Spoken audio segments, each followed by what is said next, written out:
Hi friends, welcome to legal days. ഈ ഒരു video നമ്മൾ ഡിസ്കസ് ചെയ്യാൻ പോകുന്നത് ട്രേഡ് ഇൻ ഇൻ്റലക്ച്വൽ പ്രോപ്പർട്ടി എന്ന് പറയുന്ന സബ്ജക്റ്റിൻ്റെ അണ്ടറിൽ വരുന്ന കോപ്പിറൈറ്റ്സ് ആക്ട് 1957 ബാലൻസ് ടോപ്പിക്കാണ്. അപ്പോൾ ഇതിന് മുന്നത്തെ വീഡിയോ കാണാത്തവരാണെങ്കിൽ ലിങ്ക് ഡിസ്ക്രിപ്ഷനിൽ കൊടുത്തിരിക്കുകയെന്ന് നോക്കുക. നമ്മളതിൻ്റെ ബാലൻസ് ആയിട്ടുള്ളൊരു ടോപ്പിക്കാണിത്, ബ്രോഡ്കാസ്റ്റ് റീപ്രൊഡക്ഷൻ റൈറ്റ് എന്ന് പറയുന്നത്. നമ്മൾ കഴിഞ്ഞ വീഡിയോയിൽ ഈ ടേം ഓഫ് കോപ്പിറൈറ്റ് പറഞ്ഞ സമയത്ത് ബ്രോഡ്കാസ്റ്റ് റീപ്രൊഡക്ഷൻ റൈറ്റ് എന്ന് പറയുമ്പം ബ്രോഡ്കാസ്റ്റ് മേക്ക് ചെയ്ത് കഴിഞ്ഞ് 25 വർഷമാണ് എന്നുള്ളൊരു ടേമിൻ്റെ കാര്യം പറഞ്ഞിട്ടുണ്ടായിരുന്നു. അപ്പോൾ ഇവിടെ നമുക്ക് എന്താണ് ഈ ബ്രോഡ്കാസ്റ്റ് റീപ്രൊഡക്ഷൻ റൈറ്റ് എന്ന് നോക്കുകയാണെന്നുണ്ടെങ്കിൽ സെക്ഷൻ 37 കോപ്പിറൈറ്റ്സ് ആക്ട് 1957 സെക്ഷൻ 37 ഈ ബ്രോഡ്കാസ്റ്റ് റീപ്രൊഡക്ഷൻ റൈറ്റ് എന്ന് പറയുന്നത്. അതായത് every broadcasting organisation has a special right to be known as broadcast reproduction right.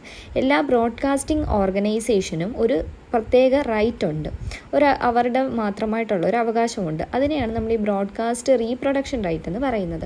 അപ്പം അവരുടെ ബ്രോഡ്കാസ്റ്റുകളുമായിട്ട് ബന്ധപ്പെട്ടാണ് അവർക്ക് ഈ ഒരു സ്പെഷ്യൽ റൈറ്റ് കിട്ടുന്നത്. ആർക്കാണ്? ബ്രോഡ്കാസ്റ്റിംഗ് ഓർഗനൈസേഷന്.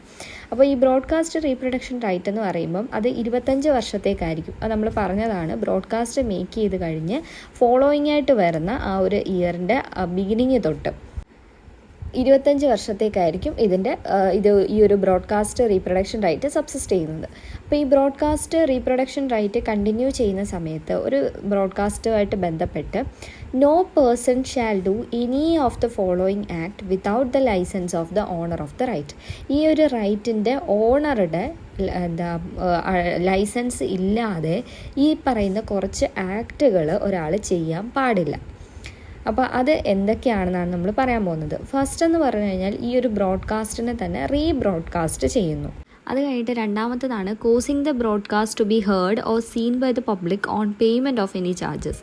അതായത് ഈ ഒരു ബ്രോഡ്കാസ്റ്റ് ആളുകൾക്ക് കേൾക്കാനോ അല്ലെങ്കിൽ കാണാനോ അതിനൊരു കാരണമാകുക. അതെങ്ങനെയാണ്? ഈ ഒരു ചാർജസ് പേ ചെയ്തതിലൂടെ, ഒരു പേയ്മെൻറ്റ് നടത്തുന്നതിലൂടെ അവർക്കത് കാണാനോ കേൾക്കാനോ പറ്റുന്നതാണ്. അപ്പോൾ അതെന്ന് പറയുന്നതും ഇത് റൈറ്റ്, ആ ഒരു ലൈസൻസ് ഇല്ലാതെ ചെയ്യാൻ പറ്റത്തില്ല.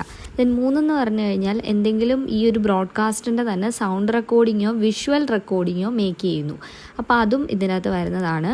ദെൻ 4 പറഞ്ഞു കഴിഞ്ഞാൽ ഈ സൗണ്ട് റെക്കോർഡിങ്ങിൻ്റെ അല്ലെങ്കിൽ വിഷ്വൽ റെക്കോർഡിങ്ങിൻ്റെ, അപ്പം അത് ലൈസൻസ് ഇല്ലാതെ ഇനീഷ്യലി ചെയ്തൊരു റെക്കോർഡിങ്ങിനെ തന്നെ ഇവരതിൻ്റെ റീപ്രൊഡക്ഷൻ ചെയ്യുവാണ്. അപ്പം അല്ലെങ്കിൽ ഇതിപ്പോൾ ലൈസൻസ്ഡ് ആണെങ്കിൽ പോലും ഈ ഒരു ലൈസൻസിൽ ഇത്തരത്തിൽ എന്തെങ്കിലും ഒരു പേർപ്പസിന് ഇത് ഉപയോഗിക്കണം എന്നിങ്ങനെ പ്രത്യേകിച്ച് പറഞ്ഞിട്ടൊന്നുമില്ല.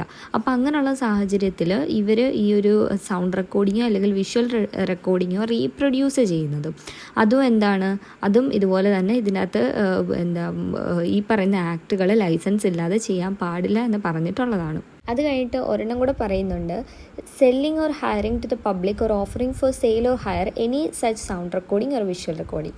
അപ്പോൾ സൗണ്ട് റെക്കോർഡിംഗ് അല്ലെങ്കിൽ വിഷ്വൽ റെക്കോർഡിംഗ് ആയിട്ട് ബന്ധപ്പെട്ട 3 പോയിൻ്റാണ് പറഞ്ഞത്. ഫസ്റ്റ് പറഞ്ഞതെന്ന് വെച്ച് കഴിഞ്ഞാൽ സൗണ്ട് റെക്കോർഡിങ്ങും വിഷ്വൽ റെക്കോർഡിങ്ങും ആ ഒരു ബ്രോഡ്കാസ്റ്റിൻ്റെത് അത് മേക്ക് ചെയ്യുന്നത്. ദെൻ 2 പറഞ്ഞു കഴിഞ്ഞാൽ ഇത് റീപ്രൊഡ്യൂസ് ചെയ്യുന്നതും അത് ലൈസൻസ് ഇല്ലാതെ വരത്തില്ല. 3 എന്താ പറഞ്ഞത്? ഇത് പബ്ലിക്കിന് വിൽക്കാൻ കൊടുക്കുക അല്ലെങ്കിൽ ഹയർ ചെയ്യുന്നതോ അല്ലെങ്കിൽ ഈ സെയിലിനോ ഹയറിനോ വേണ്ടി ഓഫർ ചെയ്യുന്നതോ, ഇത്തരത്തിലുള്ള സൗണ്ട് റെക്കോർഡിങ്ങും വിഷ്വൽ റെക്കോർഡിങ്ങും ഇങ്ങനെയുള്ള ആക്ടുകളൊക്കെ ലൈസൻസ് ഇല്ലാതെ ചെയ്യാൻ പറ്റത്തില്ല. അപ്പം ഈ പറയുന്ന ഇതൊക്കെ പ്രൊഹിബിഷനാണ് പറയുന്നത്. അപ്പം ഇതിന് വയലേഷനായിട്ട് ഏതെങ്കിലും ഒരു ആക്ട് ചെയ്ത് കഴിഞ്ഞാൽ ആ ഒരു ബ്രോഡ്കാസ്റ്റ് റീപ്രൊഡക്ഷൻ റൈറ്റിനെ ഇൻഫ്രിഞ്ച് ചെയ്തു എന്നത് കണക്കാക്കും. അപ്പോൾ അവിടെ പറയുന്നുണ്ട്, no broadcast reproduction right will be deemed to be infringed by making any sound recording or visual recording for the private use of the person making such recording or solely for the purpose of bona fide teaching or research or using the same in reporting of the current event.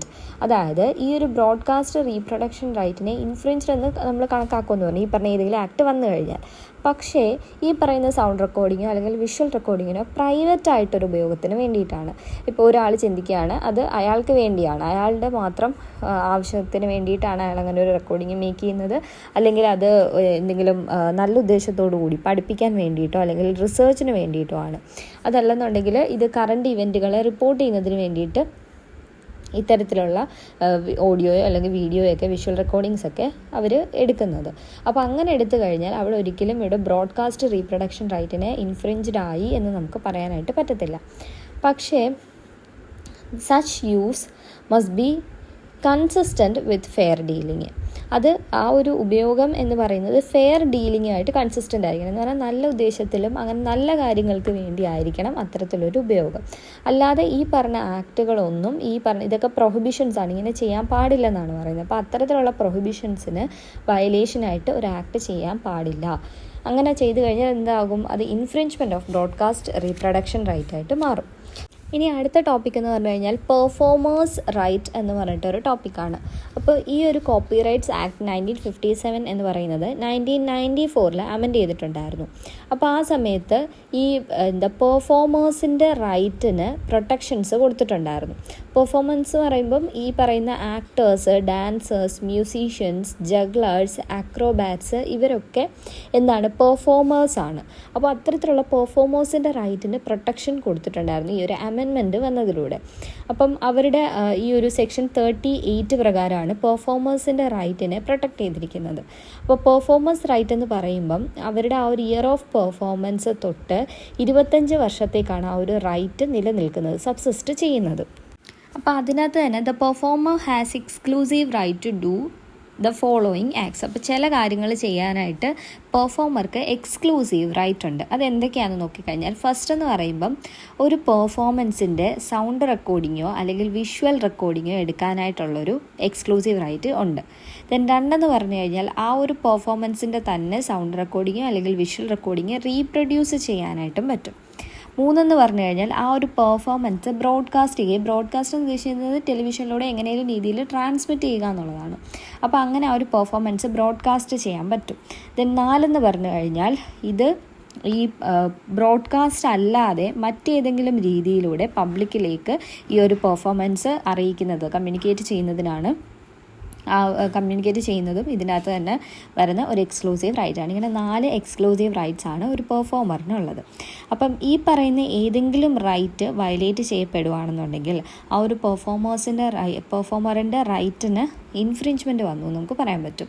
അപ്പോൾ അതെന്തൊക്കെയാണെന്ന് ഒന്നുകൂടെ ആലോചിക്കുക. 1957 ആക്ടിനെ amend ചെയ്ത് 1994 വന്നപ്പോഴാണ് ഈ ഒരു പ്രൊട്ടക്ഷനെ പറ്റി പറയുന്നത്. അപ്പോൾ അതിൽ തന്നെ actors, dancers, musicians, jugglers, then acrobat ഇവരുടെയൊക്കെയാണ് പെർഫോമേഴ്സ് എന്ന് പറഞ്ഞ് ആ ഒരു കാറ്റഗറിയിൽ പറയുന്നത്. അപ്പോൾ അവരുടെ റൈറ്റ് എന്ന് പറയുന്നത് ആ ഒരു പെർഫോമൻസിൻ്റെ ഇയർ തൊട്ട് 25 വർഷത്തേക്കാണ് ആ ഒരു റൈറ്റ് സബ്സിസ്റ്റ് ചെയ്യുന്നത്. അത് സെക്ഷൻ 38 അകത്താണ് ഈ റൈറ്റിനെ പറ്റി പറയുന്നത്, റൈറ്റിന് പ്രൊട്ടക്ഷൻ കിട്ടുന്ന കാര്യം. പിന്നെ എന്തൊക്കെ കാര്യങ്ങളിൽ എക്സ്ക്ലൂസീവ് റൈറ്റ് ഉണ്ട്? ഒരു പെർഫോമൻസിൻ്റെ സൗണ്ട് റെക്കോർഡിങ്ങോ വിഷ്വൽ റെക്കോർഡിങ്ങോ മേക്ക് ചെയ്യാനായിട്ടുള്ള ഒരു റൈറ്റ് ഉണ്ട്. ദെൻ അതിനെ റീപ്രൊഡ്യൂസ് ചെയ്യാനായിട്ട് പറ്റും, അതേ സൗണ്ട് റെക്കോർഡിങ്ങിനെ വിഷ്വൽ റെക്കോർഡിങ്ങിനെ പറ്റി. പിന്നെ ആ ഒരു പെർഫോമൻസ് ബ്രോഡ്കാസ്റ്റ് ചെയ്യുന്നത്, പിന്നെ ബ്രോഡ്കാസ്റ്റ് അല്ലാതെ മറ്റേതെങ്കിലും രീതിയിലൂടെ പബ്ലിക്കിലേക്ക് കമ്മ്യൂണിക്കേറ്റ് ചെയ്യുന്നത്. ഇനി അതുപോലെ തന്നെ ഇപ്പം നമ്മൾ പറഞ്ഞു ഈ പറയുന്ന റൈറ്റുകളിൽ എന്തെങ്കിലും ഒന്ന് വയലേറ്റ് ചെയ്യപ്പെട്ട് കഴിഞ്ഞാൽ അത് പെർഫോമറിൻ്റെ റൈറ്റിൻ്റെ ഇൻഫ്രിഞ്ച്മെൻ്റ് ആയിട്ട് കണക്കാക്കും. ഇനി അങ്ങനെ പെർഫോമറിൻ്റെ കോപ്പി റൈറ്റിന് ഇൻഫ്രിഞ്ച്മെൻ്റ് അല്ല എന്ന് കരുതപ്പെടുന്ന ആക്ടുകൾ എന്തൊക്കെയാണെന്ന് നോക്കിക്കഴിഞ്ഞാൽ, the making of any sound recording or visual recording for private use of the person making such recording or society for a purpose of bona fide teaching or research. ഇപ്പോൾ ഒരു sound റെക്കോർഡിങ്ങോ അല്ലെങ്കിൽ ഒരു visual റെക്കോർഡിങ്ങോ എടുക്കുകയാണ്. എന്തിനു വേണ്ടിയിട്ടാണ്? ഒന്നുകിൽ അത് private യൂസിന് വേണ്ടി, ആ എടുക്കുന്ന ആളുടെ തന്നെ എന്തെങ്കിലും ഒരു ആവശ്യത്തിന് വേണ്ടിയാണ് അത് ചെയ്യുന്നതെന്നുണ്ടെങ്കിൽ കുഴപ്പമില്ല. അതുപോലെ തന്നെ സൊസൈറ്റിക്ക് വേണ്ടിയിട്ടാണ്, ഒന്നുകിൽ പ്രൈവറ്റ് യൂസ് അല്ലെങ്കിൽ സൊസൈറ്റി. അത് നല്ല ഉദ്ദേശത്തിലായിരിക്കണം.